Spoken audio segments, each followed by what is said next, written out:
primeiro turno das eleições municipais desse ano foi diferente, com um tempo de campanha reduzido, menos dinheiro em caixa, tudo isso em meio a uma crise política e econômica. Diante desse cenário, muitos eleitores deixaram de comparecer às urnas. Foram mais de 25 milhões de cidadãos aptos que deixaram de votar em todo o país.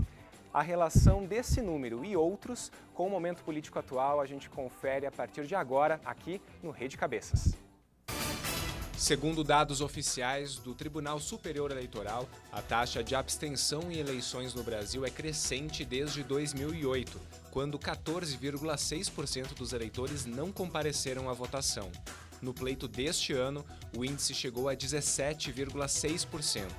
Porto Alegre registrou um dos maiores percentuais de abstenção, com 22,51%. Em cidades como Rio de Janeiro, São Paulo e Belo Horizonte, o número total de votos brancos, nulos e abstenções superou inclusive o de candidatos que saíram em primeiro lugar na disputa.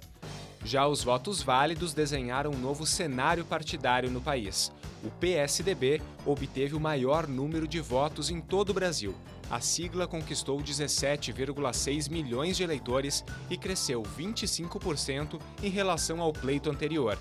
Já o PT, partido mais votado em 2012, com 17,4 milhões, passou a 6,8 milhões nesta eleição, perdendo mais da metade dos seus eleitores. A sigla conquistou só uma capital em primeiro turno, Rio Branco, no Acre, e passou ao segundo turno apenas em mais uma, Recife. O PMDB também teve queda nos votos, passando de 17 milhões para 14,8 milhões no primeiro turno desta eleição.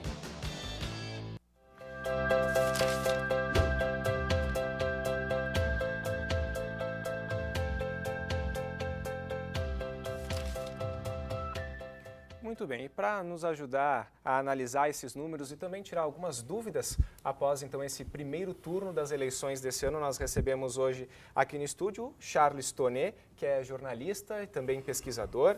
Também a gente recebe hoje no programa o Edson Borowski, que é chefe do cartório eleitoral da Zona 169, e o Ciro Fabres, que é jornalista e editor de política também do Jornal Pioneiro. Sejam bem-vindos no programa. E eu já quero saber de vocês, como vocês recebem, avaliam esses números que a gente acompanhou agora no início do programa de abstenções, votos em branco, votos nulos? Edson. Bom, uma saudação aqui aos nossos parceiros de mesa, Charles, Ciro, Roger. Na realidade, nós tivemos uma situação um pouco diferenciada em Caxias do Sul. A abstenção aqui foi bem abaixo da média nacional, porque nós passamos por um processo de revisão do cadastro eleitoral no ano passado. Então, isso foi o que nos salvou que eu considero, dessa tragédia, que é o altíssimo índice de abstenção. E nós não ficamos imunes, claro, aos brancos e nulos. Nós tivemos historicamente aqui um índice em torno de 7% a 8% de branco mais nulo. E neste ano nós chegamos a 17% de branco e nulo. Então, é um índice absurdamente alto, demonstra aí que a cada praticamente 10 eleitores, 3 que compareceram, 3 simplesmente não decidiram a eleição, que é uma eleição municipal, uma eleição que decide os rumos do município. Normalmente, as abstenções em anos de eleições gerais são maiores do que municipais. Então, o interesse do eleitor numa eleição municipal ele é muito maior. Então, eu considero isso uma tragédia. O branco e nulo ele não serve para absolutamente nada, nenhum cálculo é considerado se considera branco e nulo. A abstenção também é uma ausência que não conta nem para quociente eleitoral, nem para votos válidos, nem para conceito de majoritário. Ou seja, se um dos candidatos a prefeito tivesse, hipoteticamente, numa comunidade com 100 votos e apenas um votasse e todos os outros ou anulasse o voto, ou votasse branco, ou não comparecesse, esse um voto daria a eleição para esse candidato. Então, eu considero uma tragédia que a gente tenha chegado nesse ponto. Em todo o Brasil, esse resultado. Em São Paulo, em mais de 24% dos eleitores não compareceram. Ou seja, Caxias acabou saindo um pouco desse índice absurdo em função do recadastramento que terminou agora no início de maio de 2016. Mas branco e nulo realmente é um índice absurdo, muito alto. Ciro, e como você avalia, de repente, esses votos, essas abstenções que a gente acompanhou, poderiam representar aí um descrédito com a política também, de repente? Duas coisas, né? Em primeiro lugar, a observação do Edson daqui não serve para nada, serve para uma coisa, para deixar que os outros decidam por quem votou branco e nulo. Quer dizer, você abre mão da sua cidadania. É algo absolutamente impensável, né? Que é resultado do grau de maturidade política do eleitorado, né? É um bom termômetro, né? E que demonstra que realmente é extremamente baixo. Não há discussão política, é uma discussão política que parece que o pessoal quer se livrar dela, desse compromisso de ver a política, avaliar a política e de decidir sobre ela. Reflexo, sem dúvida, da precária atividade política existente no país, né? Ela é depreciada por maus políticos, né? Só que, ao mesmo tempo, esse tipo de cenário, ele é trabalhado de uma determinada forma que não há uma reflexão da população, né? A população, ela não digere as informações que recebe ou é estimulada de alguma forma e por vários motivos a abrir mão dessa cidadania. Isso é o que me parece mais trágico, né? Charles, e com relação a essa campanha que a gente acompanhou de primeiro turno, tem uma diferença, né, com relação à quantidade, número de partidos. Hoje a gente vê um número de partidos grande no país, com coligações algumas grandes, outras menores. Isso causa uma certa diferença, não só no tempo de campanha, mas também depois da eleição, com o inchaço da máquina pública. Hoje se conversa em diminuir o número de partidos através de uma reforma política. Você, de repente, como é que você percebe isso? Concorda? O que você pensa sobre? Eu concordo plenamente, mas acho bem complicado isso acontecer. O Brasil ele é um país, nós estamos conversando em off, o Brasil é um país não de ideias, de interesses. Um Brasil extremamente corporativista, e no qual a estrutura, o sistema de representação política é montado sobre isso, para atender esses interesses. Por isso, um número grande de partidos. Tá? Então, se não houver uma reforma na base, né, fundamentalmente, né, nessa relação do indivíduo e das corporações, das entidades, das instituições com o Estado, tu não vai conseguir promover essa reforma. Então, como o Ciro falou antes, a gente tem um voto nulo ou branco não como um protesto, mas como um protesto superficial, dizendo assim, isso não me representa, que na verdade é uma mentira, porque na verdade tu delega a representatividade para outra, né?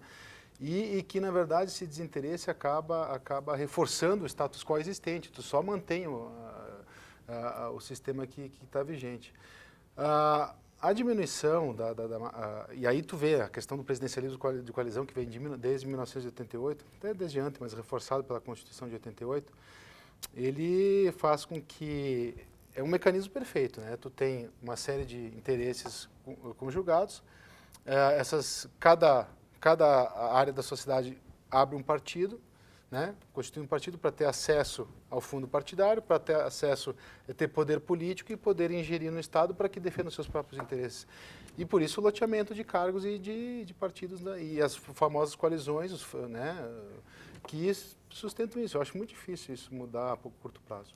Edson, para quem acompanha já há bastante tempo como você, né, esse cenário político também, você acha que seria viável uma reforma política para rever o número de partidos hoje no país? Na realidade, até fica difícil a gente prever, né?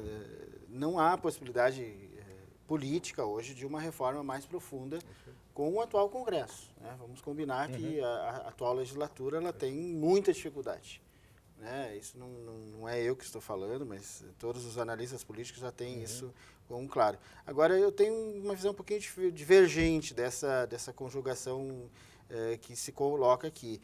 Na realidade, o que nós precisamos no Brasil e que nós não conseguimos num período pós-ditadura militar, é constituir uma hegemonia política, né? Se nós pegarmos a quantidade de partidos, os Estados Unidos têm mais de 100 partidos, E há uma hegemonia, desde a sua independência, de 2 partidos, democratas e republicanos, que agora estão se enfrentando numa disputa até mesmo mais fratricida do que as nossas aqui, né? Quem viu o debate ontem de Trump e Hillary é um horror, né? Então, o que nos falta é um pouco mais de centralidade. Partidos, desde 2013, das grandes manifestações de rua, foram criados mais 7, 8 partidos. Hoje nós temos 27 partidos representados na Câmara dos Deputados. E mais, essa fragmentação partidária vem para Caxias. Eu quero sempre trazer aqui para a nossa aldeia, né? Porque às vezes a gente começa a falar muito de longe e esquece do que está... São 28 partidos, né? São 28 partidos com representações. E, Ciro, nessa eleição, saem dessa eleição, aqui em Caxias, 11 partidos com representação na Câmara. 11 partidos. Né? Nós temos vários partidos com apenas um vereador. Né? Então, nós tínhamos em torno de 27, 28 também em disputa. Ou seja, é uma fragmentação muito grande para uma Câmara com 23 vereadores. Ou seja, nós não temos nenhum partido, o partido tem mais vereadores, tem 4. Ou seja, essa hegemonia que eu chamo, né? Ela tem um problema que não vai ser resolvido na legislação. A legislação ela já trouxe uma série de problemas para a criação de novos partidos, como acesso ao fundo partidário, acesso à rádio e TV. Agora mesmo no horário eleitoral político, somente os 6 maiores é que vão computar, porque havia aquela barganha, né, aquela troca de espaço político. Então, houve alguns mecanismos para barrar isso. Mas o que saiu das urnas é o contrário, né? Saiu das urnas cada vez mais fragmentado. E esse é o problema. E o perfil do candidato também, Ciro, ele mudou um pouco, né? A gente percebeu aí nos números do primeiro turno a faixa etária dos aprovados, dos eleitos a prefeito em todo o Brasil, entre 50 e 54 anos e de vereadores entre 40 e 44 anos. Será que as pessoas estão buscando alguém de mais experiência ou mais conservador, como é o Congresso no caso, que a gente pode analisar? Talvez. É bastante precário a gente poder fazer algum tipo de afirmação, né, em cima de um dado mais geral. O certo é que o eleitorado brasileiro, né, o gaúcho, então, também incorpora isso, ele está sempre atrás daquilo que tem um perfil de novo ou um cheiro de novo, né?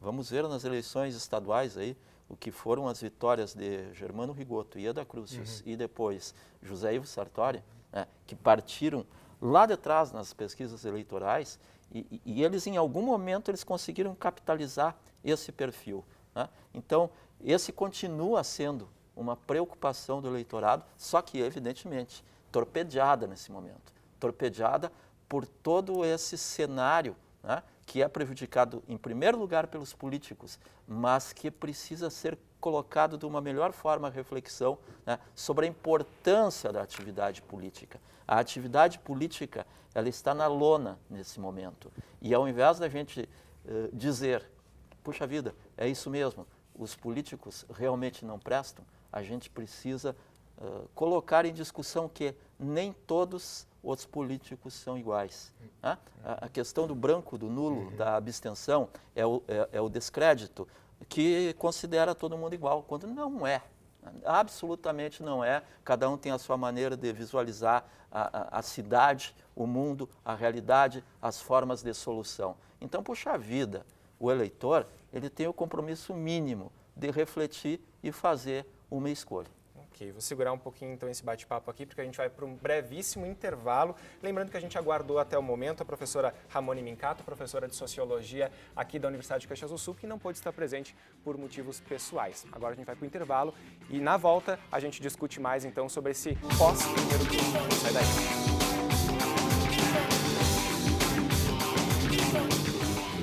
Voltado ao resgate das tradições do Rio Grande do Sul, o Terra apresenta a cultura gaúcha, a música nativista e seus melhores intérpretes e grupos musicais. A música e a poesia se encontram nesse galpão de estância, retratando as autênticas manifestações sul-riograndenses, com a apresentação de Omair Trindade. Terra, todos os domingos às 10 da manhã, na UX TV, canal de identidade.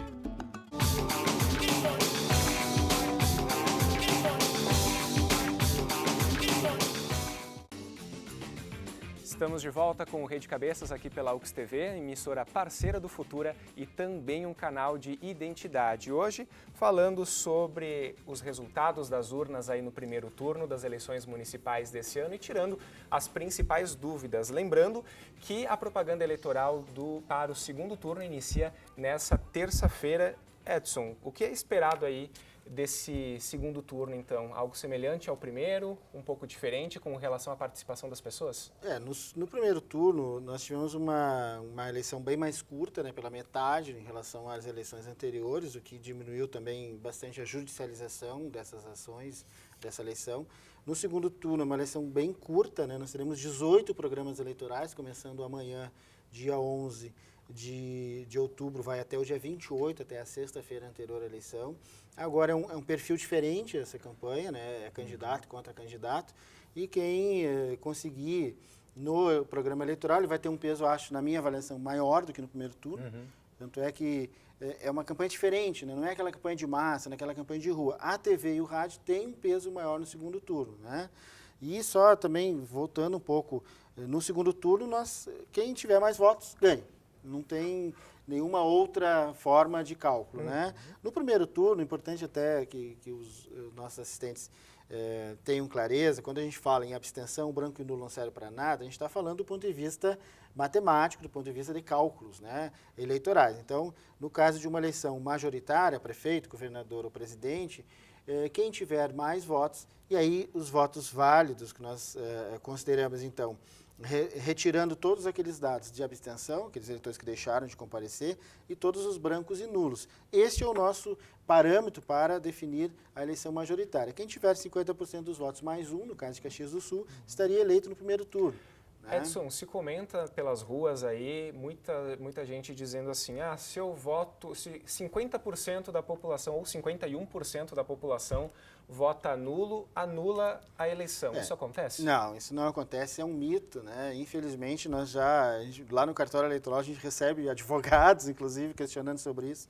Na realidade, não existe essa situação, o exemplo que eu dei aqui, né? Se nós tivéssemos uma cidade com 100 moradores e apenas um votasse, o resto, todos os outros 99, anulassem o voto, o branco ou não comparecesse, aquele eleitor, aquele candidato que teve um voto, foi eleito. Há uma confusão com um artigo, eu acho que é o 346 do Código Eleitoral, que diz que, havendo uma eleição e um candidato concorrendo e os seus votos forem declarados nulos depois da eleição, portanto, aquele eleitor teve a intenção de votar naquele candidato, se os votos dele forem anulados depois da eleição e ultrapassar 50%, então se realiza uma nova eleição, porque a vontade do eleitor foi interferida naquele processo. Agora, branco e nulo na urna eletrônica não conta para nenhum cálculo. Vale mesmo, né, como o Ciro falou, apenas como um protesto no sentido de negar a política, de não gostar, né, dos candidatos, ou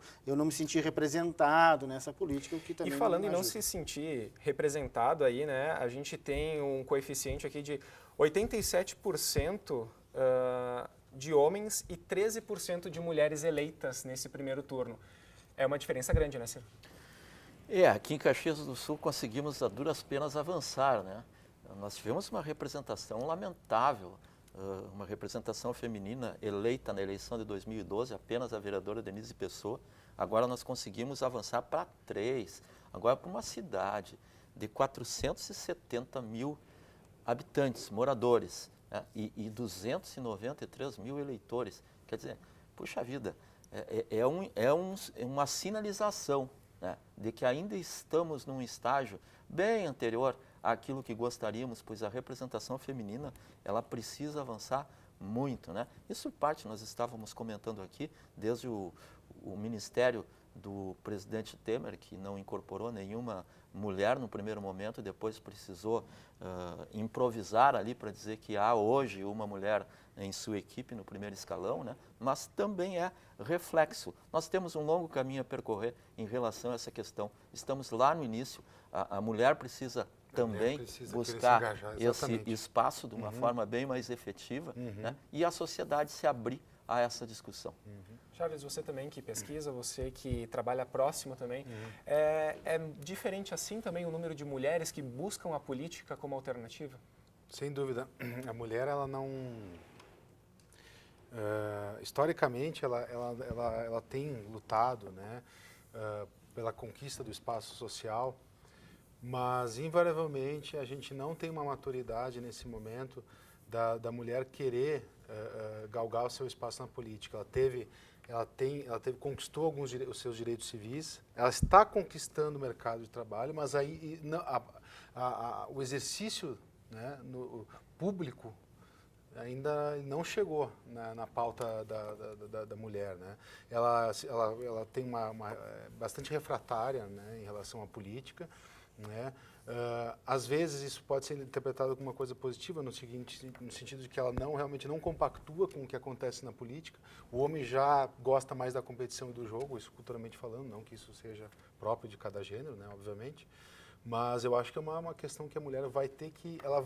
Possivelmente ela vai chegar na política depois que ela conquistar a sua independência econômica, a sua autonomia, digamos, não, melhor dizendo, autonomia na área econômica, né, liderando organizações e liderando entidades. A partir desse salto, eu acho que a gente vai começar a ver mais mulheres na política. Só complementando, né, a gente sabe que há toda uma questão histórica que precisa ser remexida em relação a esse tema, né? Há uma palavra muito em uso atualmente, que é empoderamento. Isso e o mesmo, empoderamento necessariamente parte por ocupar e preencher espaços políticos, né? Isso é absolutamente necessário. Isso mesmo. E falando em ocupar os espaços políticos, né, a gente teve 2 partidos que a gente percebe, analisando os números gerais do país nessas eleições, que perderam espaço, que foram o PT e o PMDB. Isso seria, de repente, um pouco do reflexo de operações como a Lava Jato, como outras operações que vêm acontecendo pelo país? Como vocês analisam? Eu vejo assim, em 2002, o Duda Mendonça galgou o 30-30-30, ou 33-33-33, né? 30% de eleitores estavam para o lado da esquerda, 30% sempre pendendo de um lado para o outro e 30% na direita, né?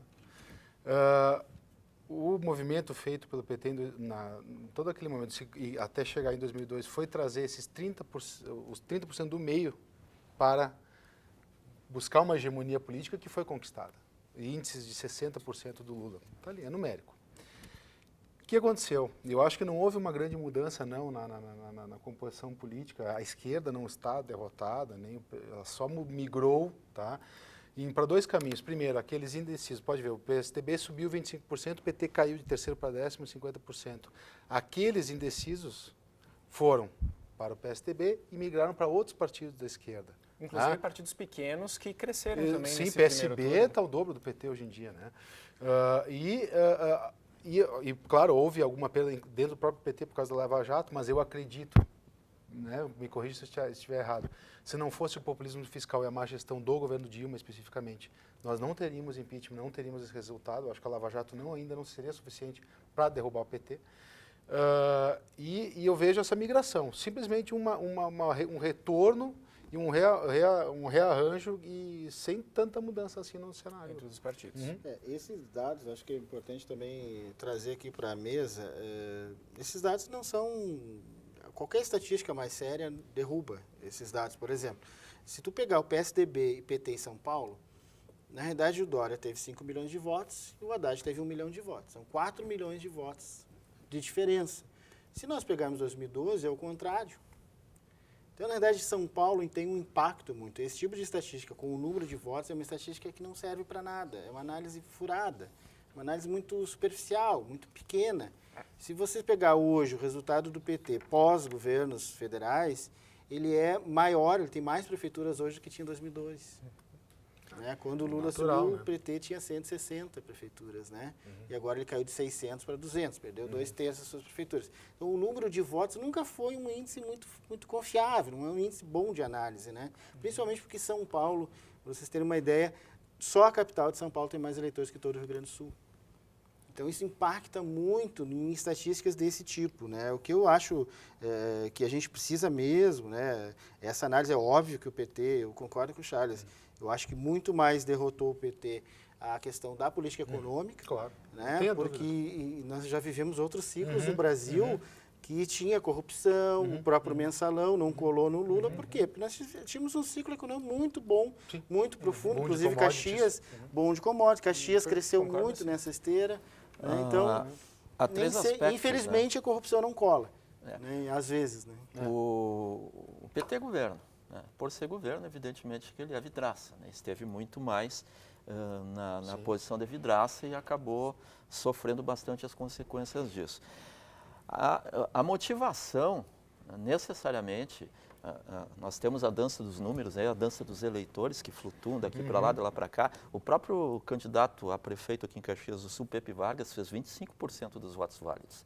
E a votação básica de um candidato do PT, normalmente em torno disso. Né? Sinal de que esse número ele permaneceu. Agora, 72 Aécio, 28 Dilma. É o mesmo, tá o mesmo padrão da de 2014. Foi o mesmo mesmo percentual que o percentual. Dani Luz fez em 2012. Isso mesmo. Isso aí. Isso de certa Sem forma, toda está essa- consolidado. Né? Agora, você atinge em cheio aquele eleitor flutuante. Isso aí. Esse eleitor flutuante, sem dúvida nenhuma, ele foi atingido pela pauta econômica, né, que acabou interferindo ao longo do processo do impeachment, e pela pauta da corrupção. A ponto de nós temos políticos, parlamentares, deputados, senadores de diversos partidos atingidos por condenações dentro da Lava Jato. Né? Porém, isso acabou grudando basicamente no PT. Aí nós temos um elemento que é preciso considerar e que faz parte da realidade. Né? Porque, você veja, tem gente do PMDB, muitos, PP, muitos, e isso acabou não gerando nenhum Certo. efeito eleitoral. E no caso do PT. Vou ter que interromper vocês, porque a gente está chegando no final do programa, estamos estourando já o tempo. Edson, só um serviço para quem está nos assistindo. Agora, para o segundo turno, a previsão é de divulgação do resultado em quanto tempo, em média? No primeiro turno nós concluímos em torno de 19 horas e 20 minutos, acho que em 18h40, 18h50 nós já teremos, e dependendo do resultado, assim, da diferença até, em torno de 18 horas já deve haver a definição do prefeito, do próximo prefeito de Caxias do Sul. Então, é uma apuração muito rápida no segundo turno, é uma eleição muito mais tranquila e a gente espera antes das 19 já ter resolvido. Muito bom. E obrigado pela participação de vocês aqui. O Rede Cabeças vai ficando por aqui. A gente se encontra numa próxima. Até mais.